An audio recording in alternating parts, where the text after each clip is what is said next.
For the president arrived in his tracksuit, having, as is his wont, challenged the envoys to a game of basketball. Even on this occasion, though, the stresses of international relations crept into the game. With the Chinese deciding they would play, the Russians decided they wouldn't. The Chinese ambassador, Mr. Kepuhai, led today's team, ably supported by diplomats from Ghana, West Germany, Iraq and others besides. The game itself was dominated by a duel between President Amin and the rather smaller Mr. Kepuhai. The latter, though over 60, occasionally running the president off his feet.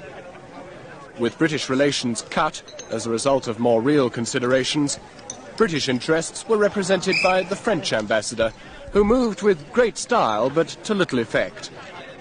And though he missed a few, President Amin made no mistake with this one.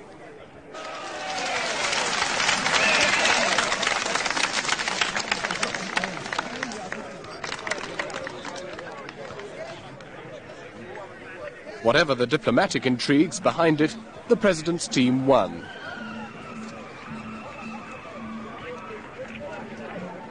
A state of affairs which, as they posed with him, the diplomats almost seemed to prefer.